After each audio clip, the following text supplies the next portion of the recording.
fully in place, locked and loaded should North Korea act unwisely. Hopefully Kim Jong-un will find another path. Well, we're going to bring in right now the host of Justice, Judge Jeanine Pirro, to respond this morning. Judge, what do you make? He's almost tripling down. It was fire and fury, and then he said maybe it wasn't strong enough. This morning we're locked and loaded.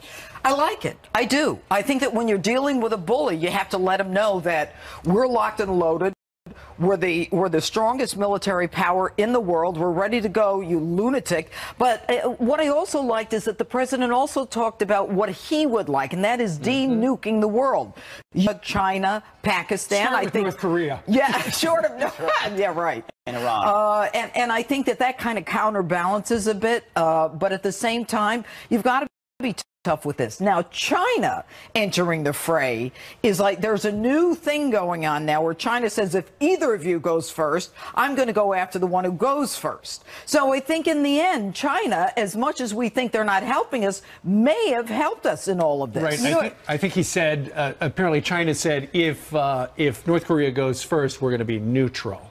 Okay, if North Korea goes first, they'll be neutral. But they indicated that they don't want any problems on the Korean Peninsula. And that is certainly in their interest. But I think that if North Korea goes first, it'll be wiped out by us. I'm curious to find out what people on the streets think, because I love when you go on the streets and you ask the people questions. Did you ask them about this? You know, it was amazing. People were saying, you know, I don't think he's going to do it. I don't think it's a real threat. I think that, you know, he's just crazy. And I said, well, what do we do? Wait for him to strike first and suffer the loss? I mean, we should have the ability to be able to go after him first and block him. And we have the ability to bring a clip. Yeah, we've got it. Take a look. Are you worried about nuclear war? Not necessarily. I trust the president. I trust what he's doing. You know, I trust who he's put in positions, generals, stuff like that, so not necessarily. You gotta hit back, even though war isn't always great, but we can't stand for, you know, dictatorships and stuff like that. You can't have war. You gotta go with the peace. You gotta go diplomatic. You gotta do something. We gotta do as much as we can before we do anything with war. I think it's quite frankly irresponsible to contribute to this kind of rhetoric, Jeanine. You do? I do. Good. Well, I'm glad you know more than the military does. I'm glad that you're aggrandizing the situation. I think. No, I'm not. I think you most certainly are. Look, aggrandizing? We'll have to tune in this weekend to find out how that ends up. Yeah, no, but there were a lot of people who said, look, this guy is dangerous. We have to deal with it. And we all know the reason this guy has a nuclear weapon is because, you know, everyone was appeasing him from Clinton on down. And that's a problem. Yeah, we don't have to stand up. We're going to look back 20 years from now and said that was our moment when we could have, and the situation's only gotten worse. If we don't act, then it gets worse. We're not going to be here to act. Yeah. Now, in the state of Michigan, there's a law now on the books where if you want to be a foster parent, you can't have a concealed weapons permit and you can't carry a gun. Is the state allowed to tell them that? Because the Constitution protects individuals and allows them to do Let me tell you something. This condition is going down as quickly as, you know, the rain when it falls. You cannot say to a foster parent, you do not have the right to have a concealed weapon. We're going to deny you your Second Amendment right because you want to be a foster parent. And think about how insane this is. It was the state that asked these grandparents to be foster parents. It was the state that asked that situation. You know, you cannot take someone's Second Amendment rights from them. It's almost like saying, you know what, we can take your First Amendment rights from you if you have a foster child who's a snowflake and it might offend him. The Second Amendment is no less significant than the First Amendment. We don't take that away, and we can't take this away. It's discrimination. When you talk about the grandparents, we interviewed some grandparents earlier on the show, and the state asked them to take their grandson. They did, and the guy is an ex-Marine. He was injured, so he feels safer with his gun. Listen to what he said. Every time we went, it seemed like they got put more and more restrictions on everything. At first, it was like, oh, yeah, you can have them. You just got to keep them locked up. And then it was, well, you can't carry at all as long as he's in your home. In the Marine Corps, I was highly trained in the use of firearms. So my grandson's safer with me being armed than not armed. I believe that every child should have a safe and loving home to which they can grow up in. In the same thought, I don't think that we should have to give up our own personal liberties, rights, and freedoms.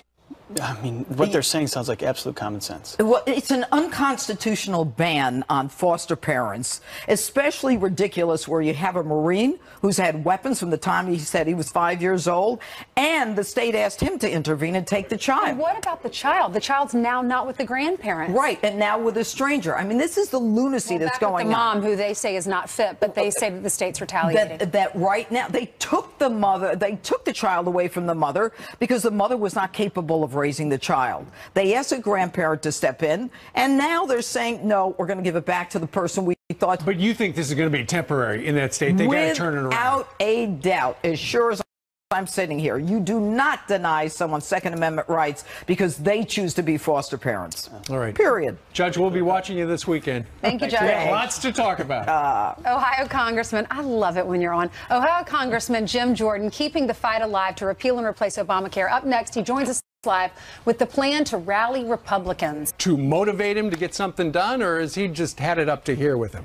You know, Steve, I don't know what's in the president's head. All I know is that the president is absolutely right. First of all, there's two Mitch McConnells. There's Mitch McConnell, the politician. That's the guy who managed to keep open the Supreme Court vacancy so Gorsuch could be nominated and put onto the bench, onto the high court by the president of the United States. So McConnell was brilliant as a politician. As a lawmaker, though, he stinks. And how dare he criticize the president of the United States for the failure of repeal and replace when it was in McConnell's court for 7.5 years. He was absolutely incompetent. He never put together a reasonable bill that would satisfy the GOP. He lost his own allies, and now he's blaming the president. How much longer do the American people have to wait if the Republicans really have a reasonable substitute for Obamacare? Where the hell was it? And to put down the president is absolutely right to be impatient, to have it up to here with Mitch McConnell. Especially, Geraldo, while he's on vacation.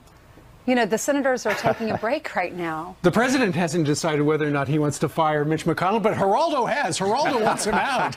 I think the boss has absolutely all the right in the world to be his patience exhausted with all of the rhetoric and baloney, repeal and replace. We heard it. Yeah, but he needs him right now. He needs him.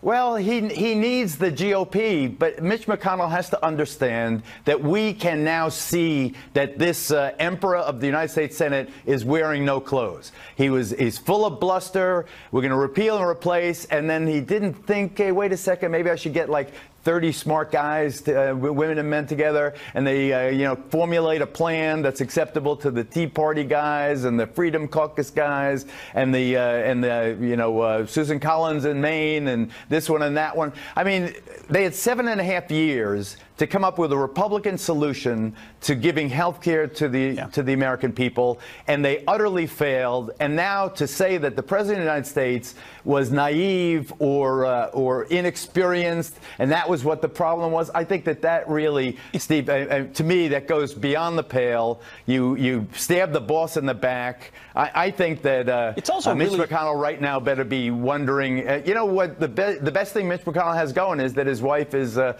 very effective member of the president's cabinet. It's also very tone deaf because you talk to any grassroots conservative across America today, they don't blame President Trump for that. They blame Mitch McConnell. Does he not understand that will hurt him in the midterms as well? Well, I think that the fact that there's all this division and that McConnell could not deliver a united GOP caucus, I think what it does, the silver lining, and I know many of our viewers don't like to hear me say this, but I really do believe that now's the time. Listen, there's plenty of problems with Obamacare that need to be fixed. Call it Obama-Trump care or Trump-Obamacare or Trump care, I don't care what you call it, but it'd be nice to see the middle of both parties get together, 60, 65, 70 United States senators, suggesting something for the good, a bipartisan approach for the good of the American people. I miss that. I long for that. I know it's naive, and I'm old, and I'm remembering back to a simpler dial-up telephones and party lines. But you said it, not us. Geraldo, thank you very much. Thanks for joining us from your new Fire and fury. President Trump doubling down on his warning to North Korea. He does something in Guam, it will be an event the likes of which nobody's seen before. It's not a dare, it's a statement. Clearly, The president is totally fed up. I'm very, very glad to see the president and Secretary Mattis standing up strongly to these threats, and we are prepared. There are military options that are on the table. A federal judge is ordering the State Department to search its server for emails from key Hillary Clinton aides related to the Benghazi attack. President Trump waging a war on opioids. The opioid crisis is an emergency. It's a national emergency. He helped a lot the other day by pointing out that prevention is key. Because if we don't get this before it happens, getting addicts off of it is hugely difficult. President Trump calling out the Senate Majority Leader Mitch McConnell. I just want him to get repeal and replace done. I've been hearing repeal and replace now for 7 years. Donald Trump is going to make America great again. We're going to help him do that, and that's what Congress is there for.